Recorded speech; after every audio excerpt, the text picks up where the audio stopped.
하나님의 말씀 마태복음 14장입니다. 14장 13절 말씀 보시겠습니다. 찾으신 줄로 알고 공독해 드립니다. 예수께서 들으시고 배를 타고 떠나사 따로 빈들에 가시니 무리가 듣고 여러 골로부터 걸어서 따라간지라. 예수께서 나오사 큰 무리를 보시고 불쌍히 여기사 그 중에 있는 병자를 고쳐 주시니라. 저녁이 되매 제자들이 나와 이르되 이곳은 빈들이요 때도 이미 저물었으니 무리를 보내어 마을에 들어가 먹을 것을 사 먹게 하소서. 예수께서 이르시되 갈 것 없다. 너희가 먹을 것을 주라. 제자들이 이르되 여기 우리에게 있는 것은 떡 5개와 물고기 2마리 뿐이니이다. 이르시되 그것을 내게 가져오라 하시고 무리를 명하여 잔디 위에 앉히시고 떡 5개와 물고기 2마리를 가지사 하늘을 우러러 축사하시고 떡을 떼어 제자들에게 주시매 제자들이 무리에게 주니 다 배불리 먹고 남은 조각을 12바구니에 차게 거두었으며 먹은 사람은 여자와 어린이 외에 5,000명이나 되었더라. 21절까지 봉독해 드렸습니다.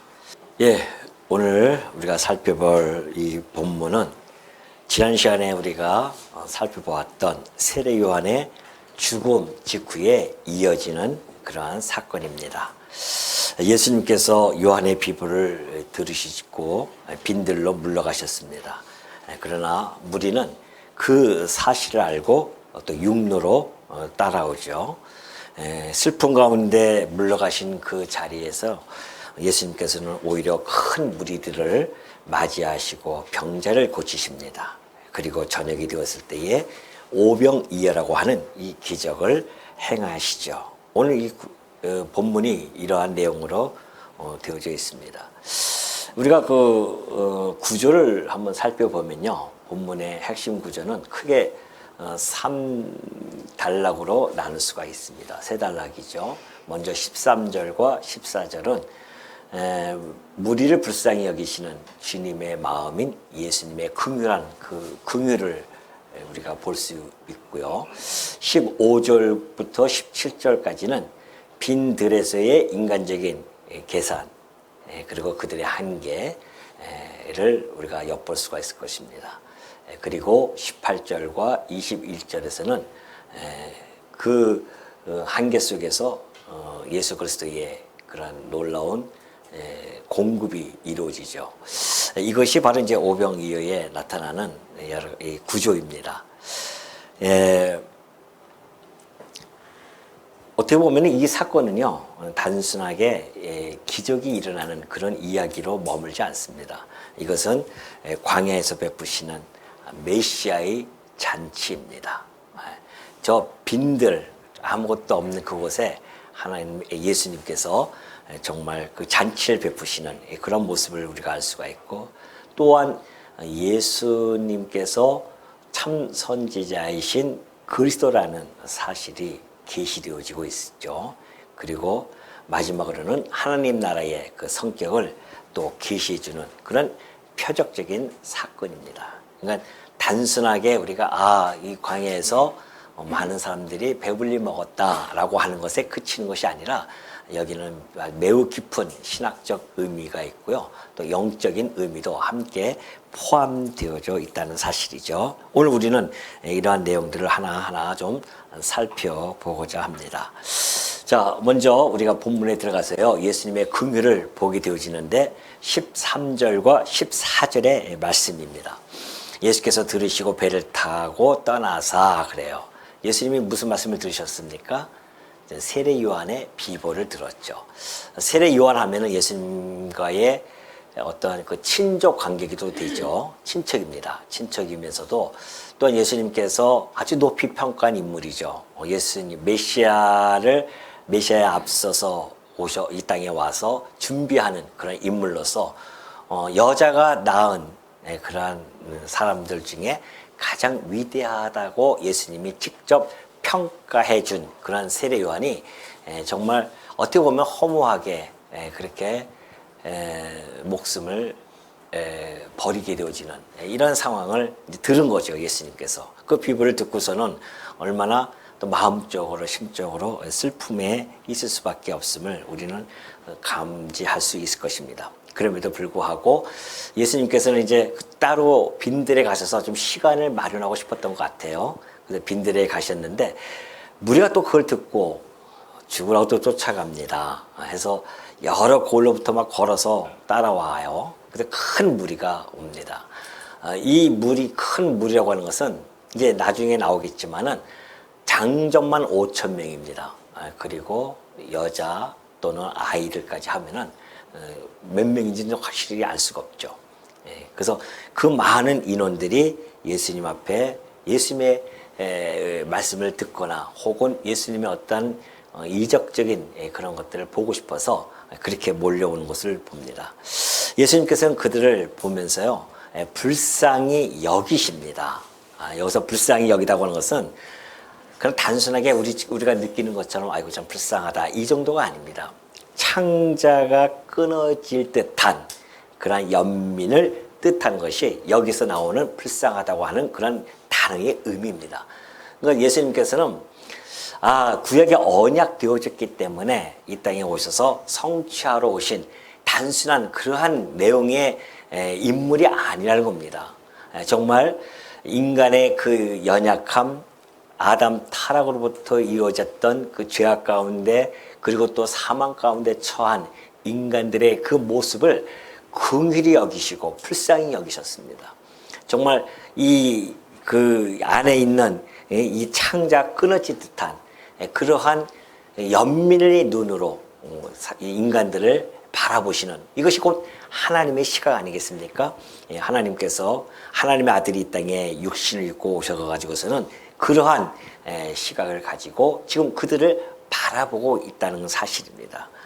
그렇기 때문에 하나님 나라의 사역이라고 하는 것은요, 능력을 베푸는 그 이전에 이미 긍휼로부터 시작되어졌음을 우리가 잘 알고 있습니다. 이것은 정말 하나님의 어떤 주권적인 그리고 은혜의 성품을 너무나 잘 보여주는 그러한 말씀이 아닐 수 없죠.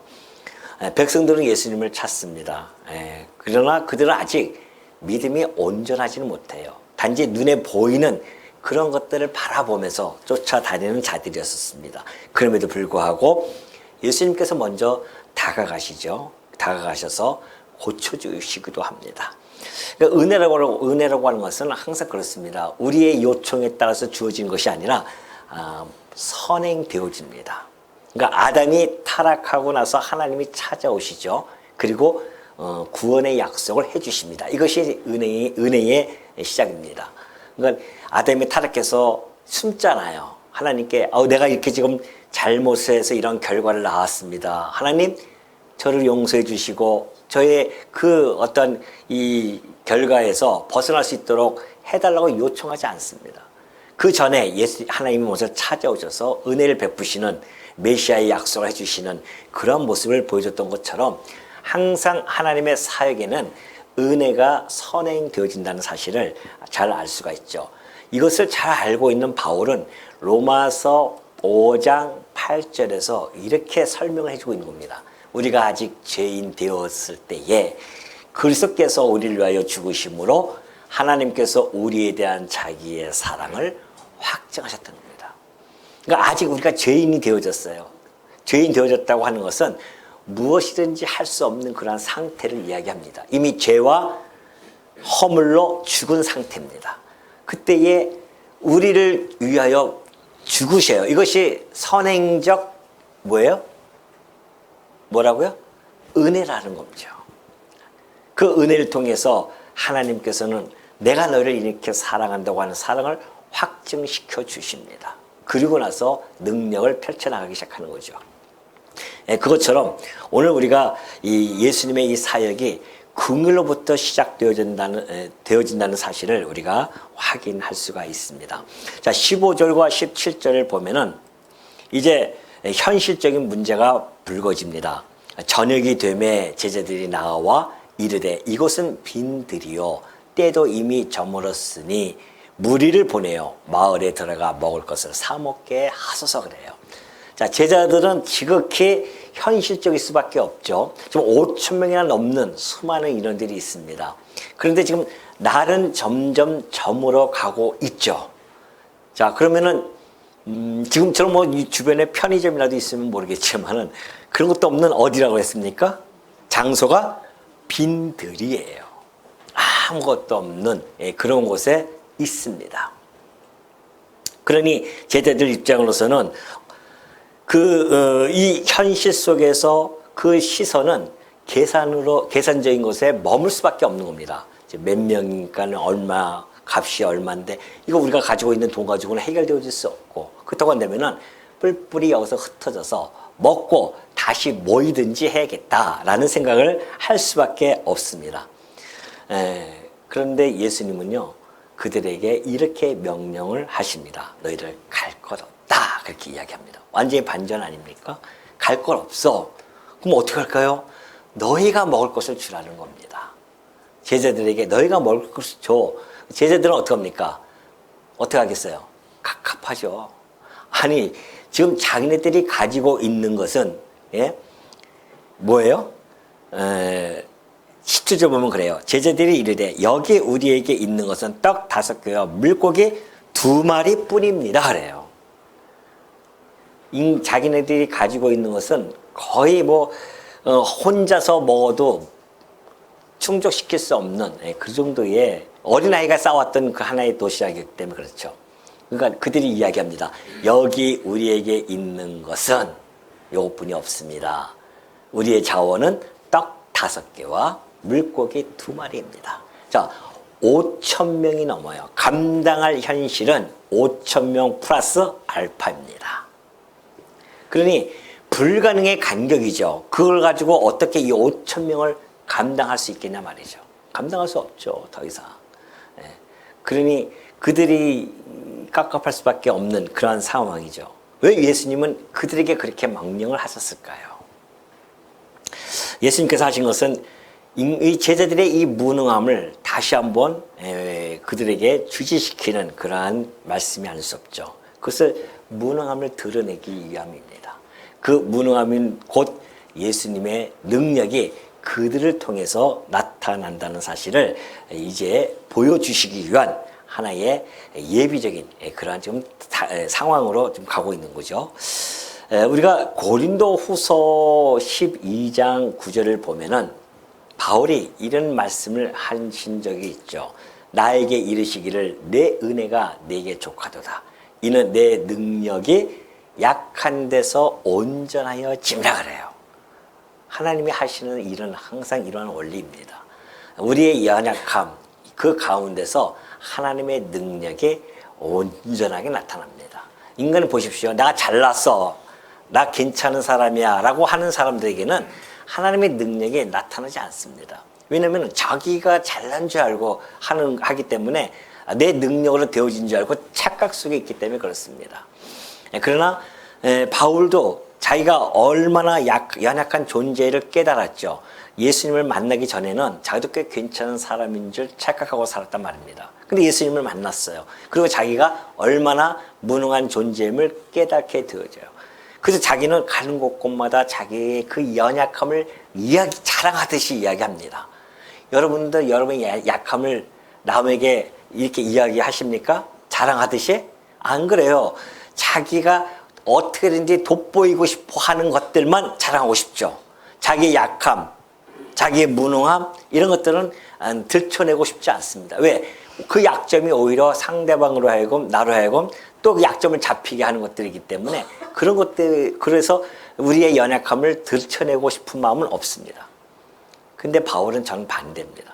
가는 곳곳마다 내가 죄인 중에 죄인이야, 괴수야 이러면서 자기의 그 모습을 들춰내죠. 왜 그러냐? 바울은 너무나 잘 알고 있었습니다. 자기의 연약함 속에서 그리스도의 능력이 온전해지게 역사함을 그가 깨달았기 때문에 그렇습니다. 오늘 우리 성도들은 그런 마음입니다. 우리가 할 수 있는 것은 사실은 아무것도 없죠. 우리의 능력은 아무것도 없습니다. 오늘 이 제자들처럼 정말 우리가 가지고 있는 것은 너무나 미약한 것들뿐이 없어요. 그럴 때에 우리가 이런 요뿐이 없습니다라고 솔직하게 이야기를 하고 우리의 무능함을 하나님께 드릴 때에 하나님께서는 그걸 통하여서 어떻게 역사하시는지를 너무나 잘 보여주는 대목이 바로 이제 19절부터 나타나기 시작합니다. 자, 19절에 보면은 18절이죠. 18절. 이르시되 그것을 내게 가져오라 하시고 무리를 명하여 잔디 위에 앉히시고 떡 5개와 물고기 2마리를 가지사 하늘을 우러러 축사하시고 떡을 떼어 제자들에게 주시매 제자들이 무리에게 주니 다 배불리 먹고 남은 조각을 12바구니에 차게 거두었으며 먹은 사람은 여자와 어린이 외에 5,000명이나 되었더라 그래요. 자, 놀라운 오병이어, 여러분이 너무나 잘 알고 있는 그런 사건이 벌어졌습니다. 사실 이 내용을 자유주의 신학자들은 믿기가 어렵죠. 왜냐하면 자기네들은 매우 합리적인 이성을 가지고 있다고 생각을 합니다. 그래서 세상적으로 보면 도저히 이룰 수 없는 그 일이 펼쳐졌기 때문에 에이, 이것은 좀 약간 과장된 이야기 같다. 그래서 이러니까는 세상 사람들한테 얘기하면은 기독교가 얼마나 황당한 종교라고 그렇게 이야기하느냐라고 이야기하면서 하는 이야기가 그때 당시에 이 떡 5병, 떡 5개와 물고기 2마리를 이제 어떤 어린아이가 가지고 왔는데 밥 먹을 때 돼서 이제 그 아이가 그것을 내놓고 먹으니까 사람들도 와, 다 같이 뭐 가져온 도시락을 내놔가지고서는 이렇게 해서 그것이 풍성하게 함께 나누면서 교제를 나누면서 이렇게 먹게 되어졌다라고 이야기를 합니다. 그러면 세상 사람들이 꽤나 합리적이다. 맞아. 우리도 그러지 않느냐 말이죠. 어디 갔을 때 다 자기 먹을 거 도시락 가지고 오지. 와서 이런 상황이 있을 때 다 같이 내놓고 먹으면 풍성하게 먹을 수가 있잖아요. 그러한 합리적인 이 소위 이성이라고 하면서 그렇게 이 성경을 해석을 해버립니다. 왜 아주 이것이 없었던 동화 이야기라고 할 수는 없잖아요. 그것도 기독교 물이라고 한 발 담그고 있기 때문에 그럴 때는 그렇게 이야기할 수밖에 없죠. 그러나 오늘 이 오병이어의 사건은요, 우연적으로 일어난 사건이 결코 아닙니다. 이것은 필연성을 함유하고 있어요. 오병이어는 반드시 예수님이 오셔서 하실 일이었었습니다. 왜 그럴까요? 이것은 구약적 배경을 가지고 있기 때문에 그렇습니다. 우리가 한번 살펴보면은 모세로부터 올라가면 자, 모세가 있죠. 모세 시대의 광야에서 하나님께서 만나를 먹이십니다. 그렇죠? 모세를 통하여서 하나님께서 모세 시대에 하늘에 만나를 내리십니다. 광야예요. 아무것도 먹을 것이 없는 곳입니다. 그곳에서 하나님께서 하늘에서 내리는 만나를 통하여 그들이 생존하게 되어집니다. 이거 없으면 그들은 광야에서 다 죽어버릴 자들입니다. 근데 하나님께서 40년 동안 이 광야에서 만나를 먹이세요. 그것을 신명기에서 모세는 이렇게 해석을 합니다. 하나님께서 왜 만나를 너희들에게 이렇게 먹인 줄 아시느냐? 그것은 하나님의 사람이 떡으로만 사는 것이 아니라 하나님의 말씀으로 살아야 한다는 것을 깨닫게 해주기 위해서 그렇게 했다고 모세가 신명기에서 이렇게 해석을 하거든요. 그만큼 만나라고 하는 것은 그들이 매일매일 하늘에 바라보면서 우리의 생존 여부는 하나님 손에 있고 하나님께서 주시는 그 말씀으로 살아야 됨을 이 만나 사건을 통하여 보여주셨단 말입니다. 또 하나의 사건이 있습니다. 또 하나의 사건은 바로 열왕기 하 4장 42절의 말씀입니다. 엘리사 시대예요. 엘리사 시대에 한 사람이 바알 살리사에서부터 와서 처음 만든 떡, 곧 보리떡 20개와 또 자루에 담은 채소를 하나님의 사람에게 드린지라. 하나님의 사람이 누굴까요? 하나님의 사람이 여기 누굴까요? 엘리사입니다. 엘리사에게 줘요. 엘리사가 누구죠? 선지자입니다. 그가 이르되 무리에게 주어 먹게 하라 그래요. 그 사환이 이르되 내가 어찌 이것을 100명에게 주겠나이까. 지금 어느 상황하고 지금 오버랩이 되고 있죠. 제자들도 마찬가지입니다. 이거 가지고 너희가 나눠줘 하니까 이걸 가지고요? 그들이 깜짝 놀라듯이 이 엘리사의 사환도 내가 어찌 이것을 100명에게 주겠습니까? 보리떡 20개예요. 자, 엘리사 세대에 떡, 보리떡입니다. 떡 20개. 그리고 얼마간의 채소가 있어요. 이걸 가지고 지금 100명을 먹이는 겁니다. 그러니까 떡 20개 가지고 어떻게 100명이 먹을 수 있겠습니까? 물론 뭐 요만큼씩 먹으면 되겠지만은 그거 가지고 뭐 차겠어요? 그런데 하나님께서 이제 그 엘리사를 통해서 너 이것을 나눠줘라. 엘리사가 사환에게 이것을 나눠줘라 했더니 100명에게 어떻게 주겠습니까? 엘리사가 이렇게 이야기합니다. 무리에게 주어 먹게 하라. 여호와의 말씀이 그들이 먹고 어떻게 해요? 남을 것이다. 이거 먹을, 이 100명이 먹을 뿐만이 아니라 남아요. 이 남을 것이다 라고 합니다. 그래서 정말 그렇게 했는데 그가 그들 앞에 주었더니 여호와께서 말씀하신 대로 먹고 남아요. 이것이 예수님 오시기 전에 있었던 구약시대에 있었던 하나의 사건이 있었습니다. 이것이 그냥 주어지는 사건이 아닌 것이죠. 왜냐하면 예수님이 오셔서 말씀해 주었듯이 뭐예요? 성경은 곧 뭐예요? 내게 대하여 증언한 것이라는 겁니다. 다시 말해서 성경은 점진적인 계시성을 가지고 있을 뿐만이 아니라 또 계시의 상승 구조로 그렇게 되어져 있습니다. 그러니까 점점 예수 그리스도를 계시하고자 하는 내용들이 점점 확연하게 맨 처음에 희미하죠. 희미하지만은 점점 확연하게 드러나기 시작해요. 그래서 예수님이 이 땅에 오셔서 이 생명의 만나러 오실 뿐만이 아니라 이런 엘리사를 통하여서 했던 이 사건처럼 예수님이 오셔서 오병이어의 이 사건이죠. 이거는 오병이어죠. 오병이어로 5,000명입니다. 5,000명 플러스 알파죠. 그리고 이들이 먹고 남아요. 그것도 12바구니가 남습니다. 이 사건이죠. 그러니까 지금 이 엘리사 사건이라든가 모세의 이 모든 것들은 장차 오셔서 예수님이 행하실 그런 언약적인 사건들입니다.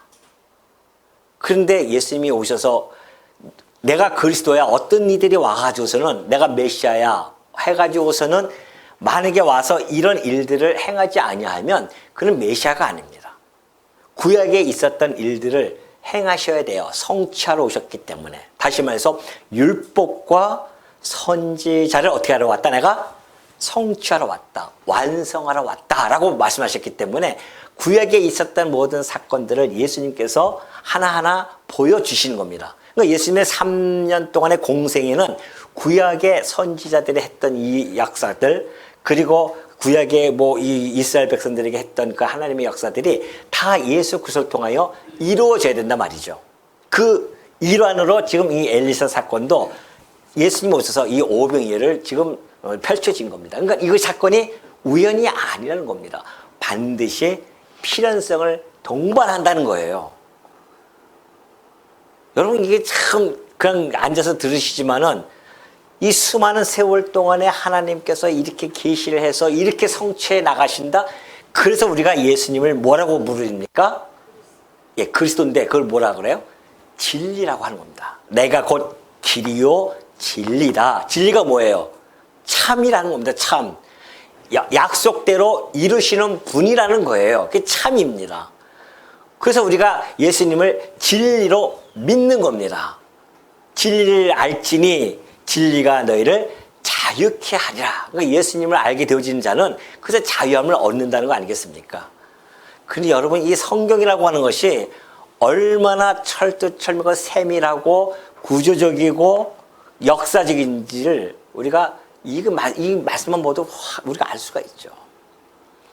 이 진리의 말씀을 우리가 깨닫는 것, 이것도 보통 일이 아니죠. 아무나 깨닫는 것이 아니라 오늘 여러분과 제가 이 오병이어가 믿어져요. 여러분 믿어집니까? 아멘 안 하시는 분은 아직 안 믿어질 수도 있겠죠. 물론 때가 되면 믿어지겠죠. 이게 믿어지겠냐 말이죠. 이게 세상 사람들이 이게 얘기하면 믿겠어요? 아이고 저 황당한 사람들 이렇게 바라보죠. 근데 우리는 믿어져요. 왜 그럴까요? 우리 안에 뭐가 있기 때문에? 성령이 계시기 때문에 성령께서 이걸 깨닫게 해주시는 겁니다. 그래서 우리가 믿어지는 거지. 그것이 바로 은혜의 선행성이에요. 하나님께서 은혜로 먼저 우리를 중생케 해주셨기 때문에 그 중생되어진 자들이 중성된 이성을 가지고 세상에 이러한 타락되어진 소위 합리적이라고 이야기하지만 타락되어진 이성을 가지고서는 도저히 받아들일 수 없는 이런 사건들을 우리는 아무 거리낌 없이 그냥 믿어진단 말입니다. 이것이 우리가 중생되어졌다는 확증이고 이것이 우리가 하나님의 백성됨 그리고 성령이 내 안에 내주되어졌다는 확증이 바로 이 믿음입니다. 그래서 믿음은 선물이에요. 아무나 믿어지는 것이 아니라니까요. 이게 황당하죠 정말. 어떻게 그런 일이 과학적으로 이게 되겠냐 말이죠. 그러나 어떻게 보면 우리 과학을 발견하지 못했을 뿐이지 과학적으로 이것이 분명하게 이루어질 수 있는 일일 수도 있습니다. 요즘 뭐 앞으로 과학이 발달되면은 더 그러겠지 않습니까? 빵 한 조각 요만큼만 먹어도 배부를 거 아니겠어요? 안에 들어가면 확 퍼진다거나 해가지고서는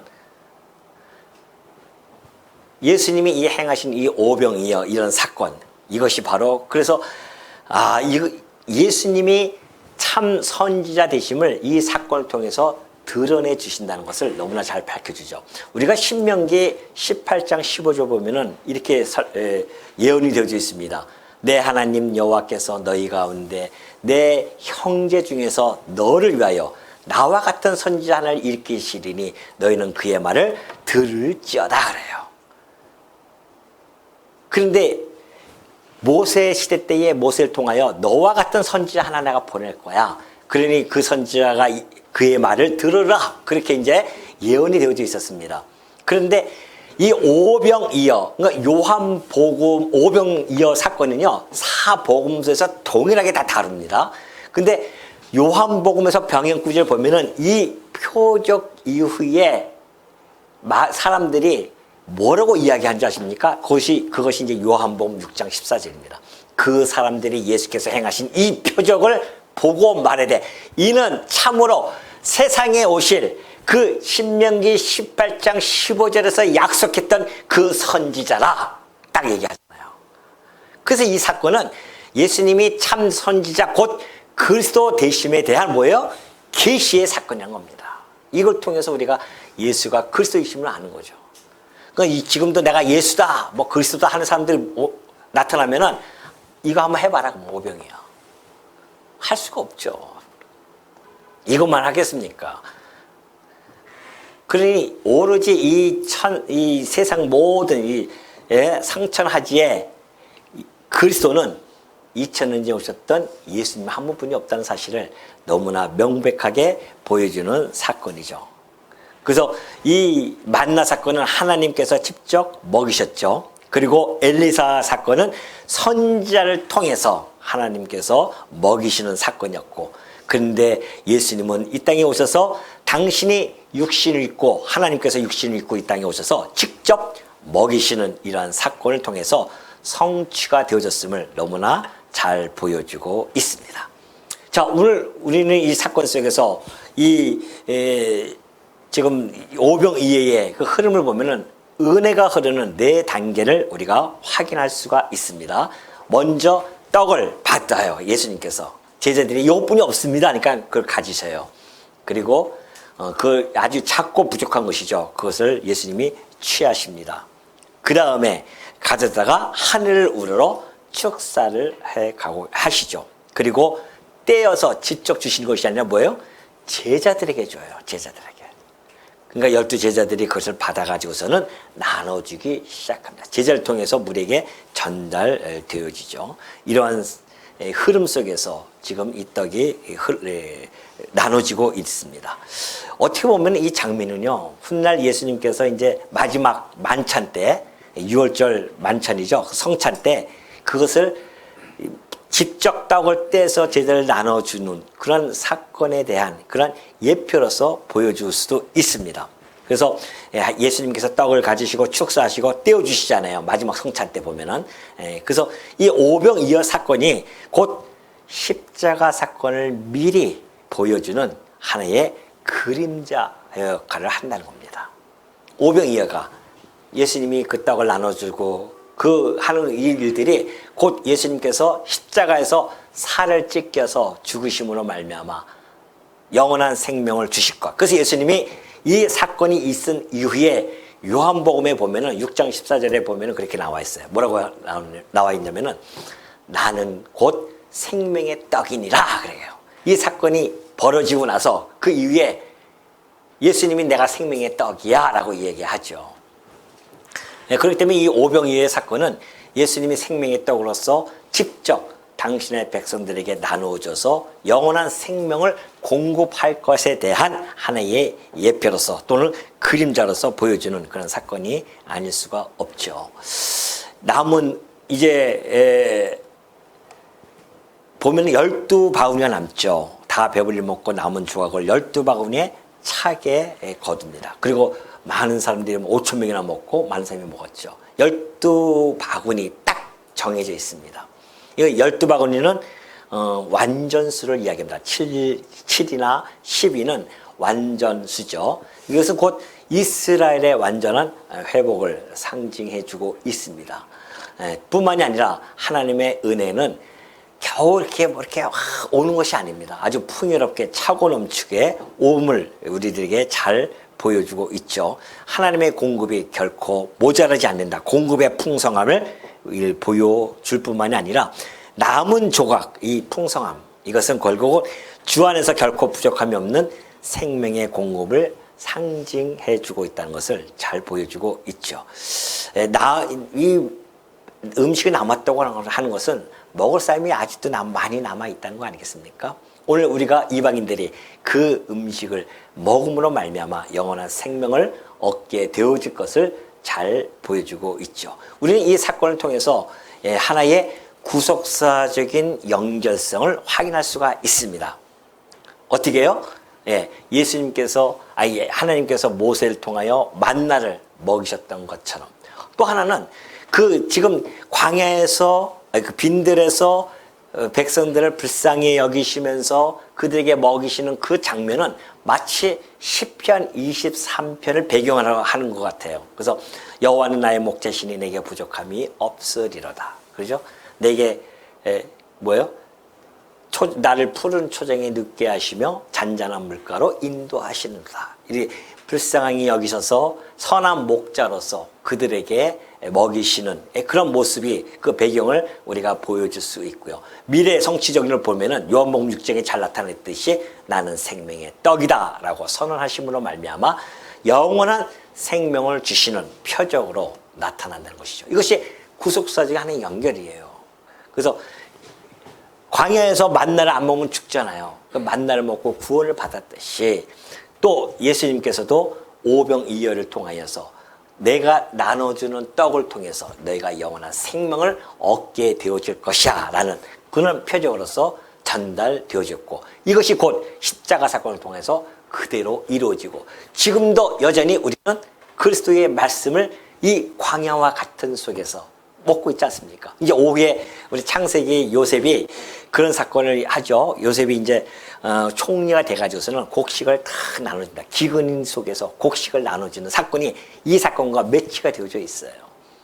정말 이 광야와 같은 기근 속에 있는 이 세상 속에서 요셉 곧 예수님께서 정말 당신의 말씀을 풍요롭게 나눠줄 것. 오늘 이 시대에 정말 말씀이 얼마나 풍요롭게 지금 퍼져 있습니까? 다만 지금 많이 이 말씀을 말씀대로 잘 전하지 못하는 그러한 또한 시대가 함께 왔기 때문에 그것이 이제 문제이지만은 그래도 어디 가든지 인터넷을 보든 어디를 보든지 말씀은 너무나 풍요롭게 있어요. 그 풍요로움이 오히려 풍요로움 속에 뭐예요? 빈곤이 있듯이 지금 그러한 상황이 있는 것은 참으로 안타까운 일이 아닐 수 없죠. 오늘 우리는 이 말씀을 통해서 신학적 의미를 좀 살펴보기자 합니다. 여러 가지 우리가 신학적 의미를 발견하게 되어지는데요.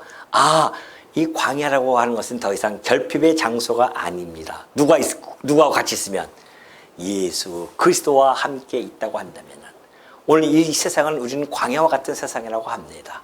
이곳에 그리스도가 우리가 함께하고 계셔요. 그렇기 때문에 우리는 더 이상 결핍의 장소에 있지 않는다는 겁니다. 우리는 지금 환경을 초월할 수 있는 그러한 상황에 있습니다. 왜 그럴까요? 예수님과 함께 있기 때문에 그렇다는 것이죠. 두 번째는 아까 얘기했듯이 은혜의 선행성입니다. 우리의 요청보다 우리 주님의 긍휼이 먼저 베풀어진다는 사실을 우리는 알 수 있죠. 오늘 여러분에게 긍휼이 베풀어서 이 자리에 함께 있다는 거 아니겠습니까? 그리고 마지막으로는 이 그리스도의 이 중심, 육신의 떡을 넘어서 생명의 떡인 예수님을 바라보게 해준다는 것이죠. 오늘 이 사건, 오병이의 사건은요, 그 중심이 뭐예요? 떡이에요, 아니에요? 떡이 아닙니다. 이 사건이 있고 나서 요한복음 보면은 예수님을 쫓아다니는 자들에게 예수님이 하신 말씀이 있습니다. 너희들이 표적을 보고 날 따라오는 것이 아니라 먹고 뭐예요? 배부름 때문에 날 쫓아온다라고 얘기했듯이 많은 사람들은 여기에 떡의 중심을 갖고 있습니다. 그러나 오늘 이 표적은 얘기했듯이 이 중심은 예수 그리스도이십니다. 그분이 생명의 떡으로서 우리들에게 생명을 나눠 주실 것에 대한 하나의 표적이라는 사실이죠. 자, 오늘 우리 이 교회의 사명이 이 안에 또 담겨져 있죠. 예수님께서 제자들을 통하여서 그렇게 나눠 주었듯이 오늘 이 제자들이 세운 이 교회의 사명이 이 표적 속에서 잘 전달되어지고 있습니다. 그래서 예수님께서 떡을 제자들에게 주시고 제자들이 무리에게 나누어 주었고, 그러듯이 교회는 이 은혜의 공급의 근원은 아니죠. 이 통로, 전달의 통로로서 하나님께서 교회를 세우시고 오늘 우리들이 그 통로로서 지금 하나님의 말씀을 계속해서 전달해 나가는 그러한 과정에 있다는 것을 잘 보여주고 있습니다. 오늘 우리는 이 땅에 살아가면서 종종 광야에 서 있죠. 그래서 우리는 가지고 있는 자원이 적을 수도 있고요. 상황은 막막하고 또 우리의 손에는 겨우 5병 2여 정도 이렇게 손안에 쥐고 있을 수도 있습니다. 그러나 중요한 것은 내가 얼마나 가졌느냐가 아닙니다. 그 내게 있는 것을 누구에게 드려지느냐, 이것이 완전히 달라지죠. 우리의 삶을 그리스도의 그 손에 올려드릴 때에 얼마나 커다란 역사가 일어나는지를 너무나 잘 보여주고 있죠. 우리는 그리스도의 손에 붙잡힌 바가 되어졌을 때에 많은 사람을 살리는 그런 도구로서 사용되어짐을 우리는 여기서 알 수가 있죠. 우리는 이 공급자가 아닙니다. 예수 그리스도를 통하여 전달되어지는 그 은혜를 전달해 주는 그러한 전달자로서의 역할이 교회의 사명인 것을 잘 보여주죠. 그러니까 우리가 교회가 세워진 것은 우리 이 예수님께서 생명의 떡을 우리에게 주셨고 그 생명의 떡을 그리고 우리 주변에게 나눠주게 하시는 그러한 원리를 잘 보여주고 있습니다. 오늘 이 오병이의 사건은요, 결국 우리 주 예수 그리스도께로 인도함을 우리는 다시 한번 확인하게 되어졌죠. 육신의 떡은요, 먹어도 또 배고플 수밖에 없습니다. 그러나 예수님께서 말씀해 주셨듯이 내가 주는 이 떡은 어떻게 해요? 영원히 배고프지 아니하고 또한 영원히 목마르지 않는다는 것을 밝혀준 바가 있습니다. 오늘 이 광야 같은 이 세상 속에서 우리에게 끊임없이 공급해 주시는 그 우리 그리스도, 또 우리의 당신의 몸을 떼어서 우리에게 생명의 떡으로서 살려주시는 그 예수 그리스도를 우리는 이 광야에서 여전히 바라보면서 살아가는 성도라는 것을 여러분 마음속에 깊이 간직하시고 끊임없이 주시는 그 풍성한 은혜와 그리고 하나님의 그 주권적 사랑을 우리는 날마다 찬양하는 성도로서 살아가는 주의 종들이 되어지시기를 당부드립니다.